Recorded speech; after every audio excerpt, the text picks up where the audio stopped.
திருநீல கண்டம் அனைவருக்கும் வணக்கம். நான் உங்கள் அஸ்ட்ரோனந்தகுமார், அஸ்வினி ஜோதிடம், திருச்சி, சென்னை மற்றும் கோவை. நம்ம அஸ்வினி ஜோதிடம் யூடியூப் சேனல்ல தொடர்ச்சியா கிரகங்களுக்கான அனுபவ பரிகாரங்கள் அப்படிங்கிறத பார்த்துட்டு வந்துட்டு இருக்கோம். அந்த வகையில குரு பகவானை பத்தி ரீசெண்டா பார்த்துட்டு வந்துட்டு இருக்கோம் இல்லையா? இந்த குரு பகவானுடைய நன்மைகளை அதிகப்படுத்திக்கிறதுக்கும் அவங்களுடைய தீமைகளை குறைக்கிறதுக்கும் நம்ம என்ன மாதிரியான பலன்கள் செய்யணும், என்ன மாதிரியான பலாபலன்கள் பரிகாரங்கள் பண்ணணும் அனுபவ ரீதியா அப்படிங்கிறது தான் இந்த காணொலியை நம்ம பார்க்க போறோம்.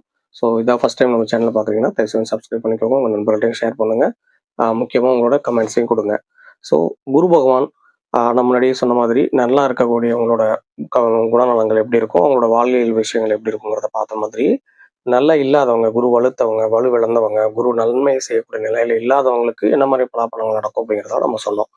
அப்போ எப்படி இருந்தாலும் குரு நன்மை தர இடத்துல இருந்தாலும் சரி, நன்மை தர மாதிரியான இடங்கள்ல இல்லைனாலும் சரி, அந்த குரு பகவானுடைய நன்மைகளை அதிகப்படுத்தவும் தீமைகளை குறைக்கிறதும் நம்ம செய்ய வேண்டிய முக்கியமான அனுபவ பரிகாரங்கள்ல ஃபர்ஸ்ட் விஷயம் என்னன்னு பார்த்தீங்கன்னா, முதல்ல சொன்ன பாரு, வயிறு சார்ந்த விஷயங்களை கண்டிப்பா சரி பண்ணிக்கணும்.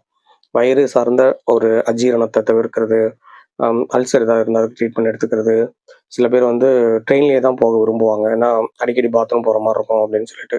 இந்த மாதிரி உடல் ரீதியான தவிர்க்க முடியாத விஷயங்களை தாண்டி தேவையற்ற விஷயங்களை சாப்பிட்டு அதனால அஜீரணத்தை ஆய்க்கிறது, நிறைய சாப்பிட்டு வயிறு பெருத்து போகிறது, அதே போல் திடீர்னு ரொம்ப ஒட்டிய வயிறோடு இருக்கிறது, இது மாதிரி விஷயங்கள்லாம் இல்லாமல், அதே போல் வயிறு சார்ந்த ஏதாவது நோய்கள் குழப்பங்கள் எதுவும் இல்லாமல் தெளிவாக இருந்தாங்கன்னாவே குரு பலத்தை இன்க்ரீஸ் பண்ணுறதுக்கு நல்ல சான்சஸ் இருக்குது.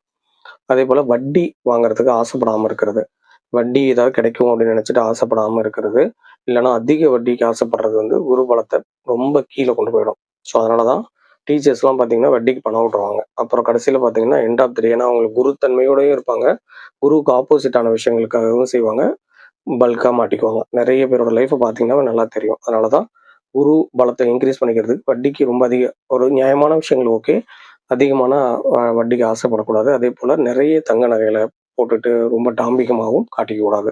அப்போ என்ன பண்ணணும், லாக்கரில் பத்திரமா வச்சுக்கணும். தேவைப்படுற நேரத்தில் தேவைப்படுற அளவுக்கு இதை யூஸ் பண்ணணும்.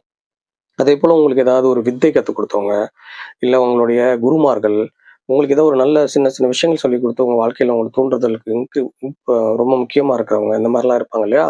அவங்க கூட அவங்களுக்கு ஏதாவது உணவு வாங்கி கொடுக்கறது, வஸ்திரம் வாங்கி கொடுக்கறது, அவங்க கூட சேர்ந்து எங்கேயாவது ஹோட்டலில் போய் சாப்பிட்றது, இல்லை அவங்களுக்கு போயிட்டு அடிக்கடி பார்த்துட்டு வருது, அவங்கள்ட்ட ஆசீர்வாதம் வாங்குறது வந்து குரு பலத்தை நல்லா இன்க்ரீஸ் பண்ணும்.